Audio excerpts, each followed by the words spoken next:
welcome back, my friends, to another Tuesday Treats. I am so happy that you are here. In our Tuesday Treats, I'm going to be sharing with you all some of my all-time favorite recipes to bake, and I'm going to walk you through step by step on how to make them. And parents, don't worry, these are easy enough recipes that your kids can help you out at home. For today's recipe, we are making something that comes in a small package, but they are absolutely delicious. We are making cake balls, and our cake balls today will have bright, colorful sprinkles. They're just gonna be absolutely perfect, and these are perfect to give to somebody on their birthday or for any other celebration. It takes just a few ingredients, and it's gonna be a blast to make along the way. And so I hope you stick around, and I hope you have some fun today. Let's get started.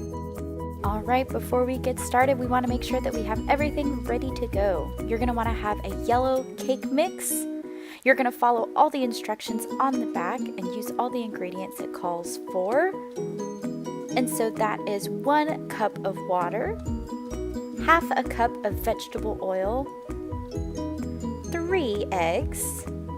We're going to add in some fun rainbow sprinkles. You're also going to need some white melting chocolate, some baking spray, and the box will give you a couple of suggestions of what pan size you can use, and so you can pick whatever you like. You want to preheat your oven to whatever the box specifies on the back for whatever pan you may be using. Time to get started. Make sure your hands are clean and ready to go, and then you're just going to mix your cake up according to the instructions on the back.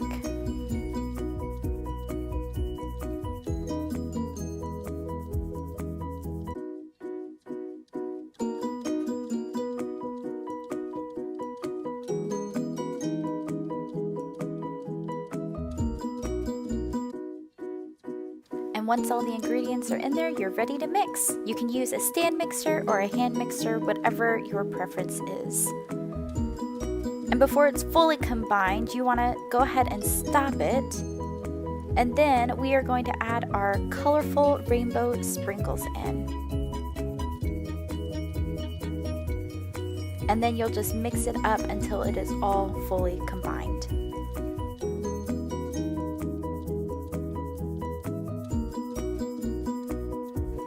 And once it's ready to go, we're going to get our baking spray and get our cake pan all prepared and ready so our cake doesn't stick. I'm using a 13 by 9 cake pan, but you can use whatever size you'd like. You just want to make sure that it's fully cooked in the end.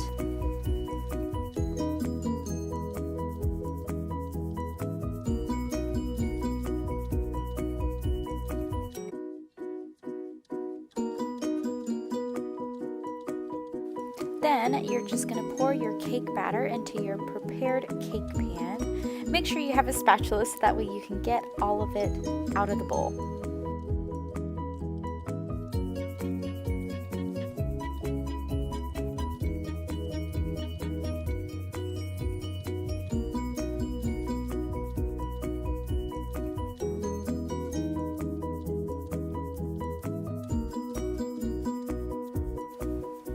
Ta-da, there it is. It's ready to go into the oven and bake.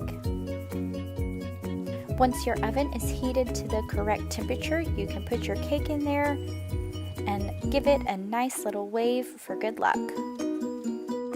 Here's where the real fun begins. You want to make sure that your cake is fully cooked and fully cooled before you start doing this. But when it is, you can just dig your hands in and start crumbling it up as you see that I'm doing here. And then you want to get your frosting, and you're only going to use about half of the can. And so once that's in there, you're just going to mix it all together for some squishy fun. And there you have it, they're ready to go. And now you're going to get a little measuring tablespoon or a regular spoon to be able to proportion them equally. You're going to use that, scoop some out, form it into a little ball using your hands, and then set them on wax paper or parchment paper. Parents, this would be a really fun thing for your kids to help you do, and also make it go by a lot faster. And so you're going to do this until all of the cake is gone. This cake mix made about 40 cake balls. And there you have it, there they are. And so once they're done, you're going to want to stick them into the freezer for at least an hour. And then when they're ready to come out, you want to get your melting chocolates, put it into a microwave safe bowl and start melting them down. You want to do it in 30-second increments. Stir it up until it is all melted and looks like this.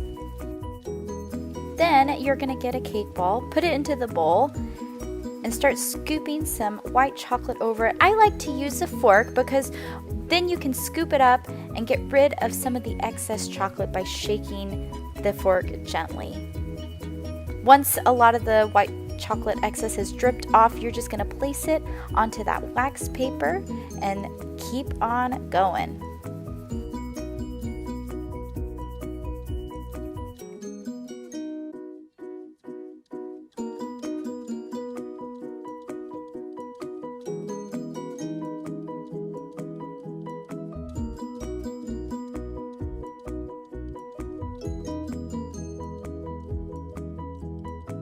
You'll see here for this third one, I decided to start decorating with sprinkles.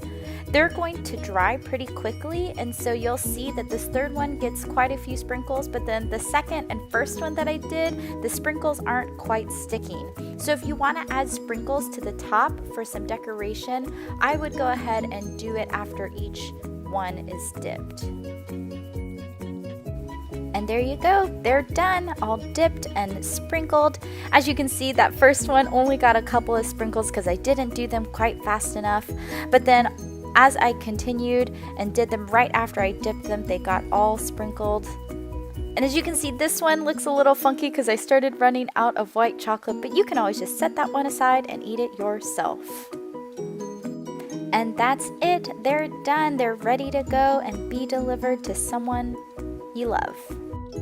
Friends, that is it. It was super fun. We got to dig our hands into some cake, into some frosting, make these awesome little treats that we can now enjoy ourselves or give to somebody on a special day. And so I hope you had fun baking these. I hope you will keep this recipe and make it again sometime for another friend, or just for yourself if you're looking for a nice little treat. I hope to see you back next week for our next Tuesday treats.